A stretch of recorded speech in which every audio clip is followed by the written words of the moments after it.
Here's what's coming up today on All Indiana. Volunteers in central Indiana are working to help feed hundreds of families. Randall Newsom was there for today's event and talked to the organizations that made it all happen. Plus, you'll join me in my backyard for some grilling time, and today we're making an easy grilled chicken Caesar. It's flavorful, fast, and delicious.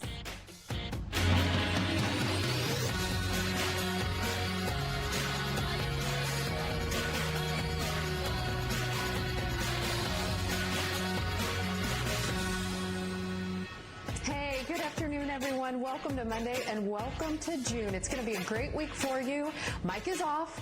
Mackenzie's filling in. Mackenzie, how was your weekend? We had some great weather, and I think you've got some special news for us, right? Oh, my goodness. So many celebrations taking place. I can't believe it's June, by the way, but we kicked things off. My parents celebrated their 45th wedding anniversary, so that was really special, and I got to celebrate with them. There they are, my parents, Mark and Kathy, and if you look at those older photos, those are actually from their honeymoon. And my dad's like, look at me.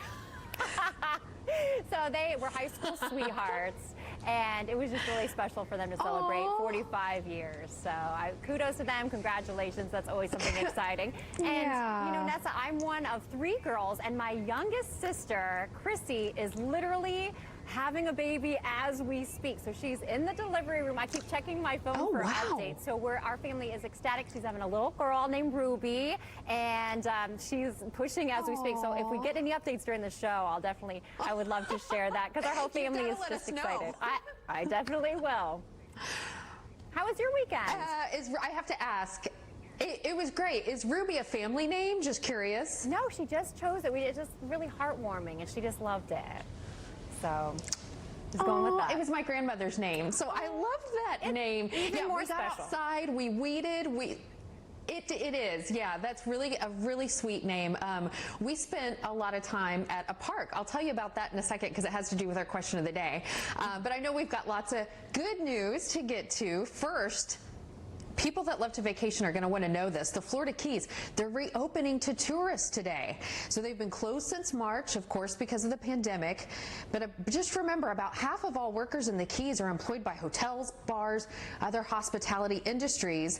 Many of the others are involved in commercial and sport fishing. So that's great news for the Keys, for that community, and for people wanting to go there safely. So good for them. Absolutely. And here, listen to this. A New Jersey artist with autism is creating balloon sculptures to thank essential workers. 22-year-old Eddie Lynn calls himself the awesome balloon creator. He uses his artistic skills to run a business. Now he's using them to thank healthcare workers, which is so cool. Mail carriers and police officers. Lynn's first balloon sculpture of thanks was for a family friend who works in a supermarket. What incredible work he does. Wow. Yes, yeah, that's awesome. And Mackenzie, one of the things I love about All Indiana is we get to highlight people that are the do-gooders, and especially those who do it anonymously. So I love this story. Someone who works at the Brookfield Zoo in Illinois, you might have seen this online, he started painting rocks. He or she, we're not sure who it is, has started painting rocks and putting them around the zoo just to make people smile. So right now there's about 60 of them. They're small rocks with animals, flowers, and encouraging messages scattered throughout the zoo.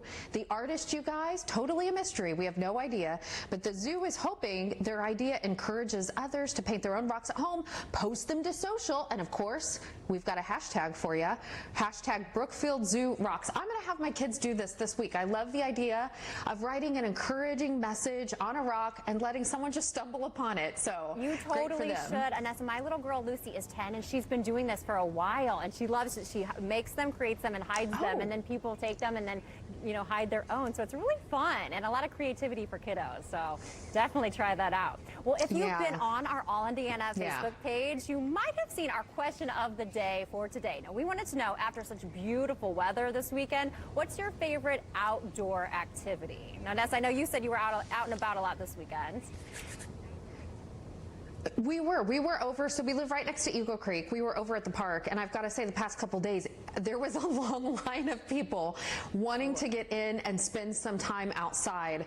We weeded our yard, which was you just feel good after that, garden, and spent time at the park. What's your favorite activity been? I love that. Weeding is kind of therapeutic, right? I have a bike, and it's a little cruiser, and I named it Peaches.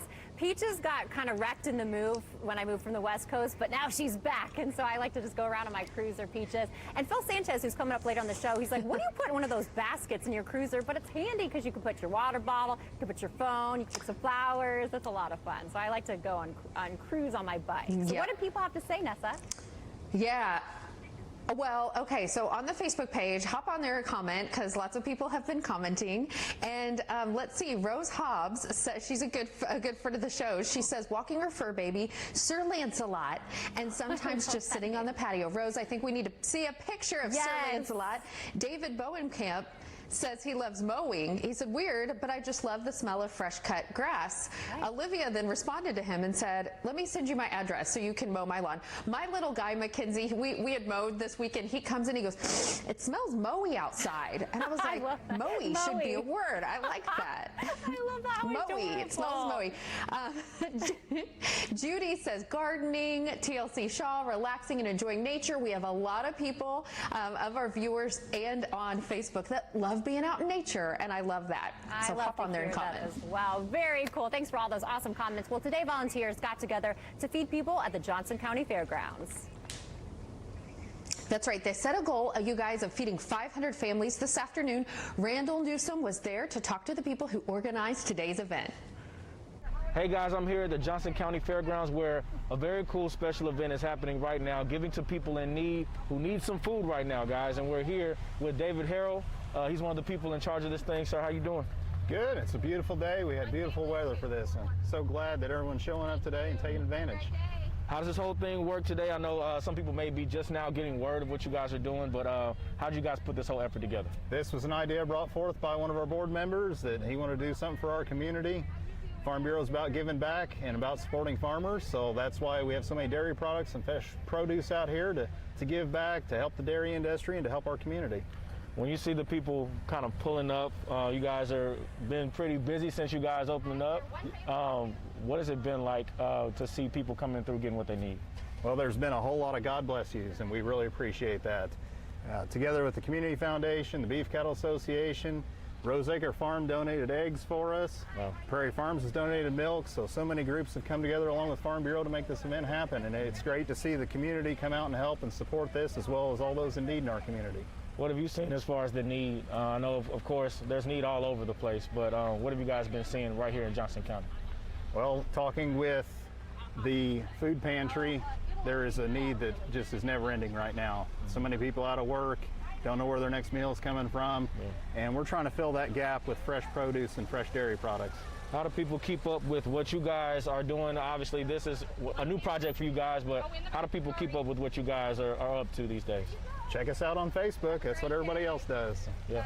We're known for our milkshakes here at the county fair, and unfortunately, I don't think we'll be having milkshakes this year, but we are giving away chocolate milk this morning. Beef Cattle providing lunch for those that show up, so lunch and some groceries, and we're ready to accommodate about 500 families today. Wow, 500 families. What would you say, for those people who are picking up this meal and they're needing a little bit of hope, what would you say to those people? I think the end's in sight. I think things are getting better. The weather's turned better. That always seems to help everyone's attitude and outlook on life. I'm a farmer myself, and I hope soon, I hope tomorrow, that I can finally get into the fields. These never-ending rains are slowing us down as much as anything else, so we hope to get planted and have a crop for next year and feed as many people as we can right here in the United States. Wow, David, thank you so much for everything you're doing, really. Well, appreciate you guys coming, and if anyone needs anything, please come by the fairgrounds today. All right, guys, come by the fairgrounds. If you're in Johnson County and you need some food, or if you're a family, or if you know someone who needs something, make sure they get word that they can come out to the Johnson County Fairgrounds and get fed. I'll send it back to you guys. Hey, thank you, Randall. You guys, Randall's going to have more on the community effort, and he also talked with more people who volunteered to help. So you can stay tuned for that here in about a half hour. Mackenzie, over to you.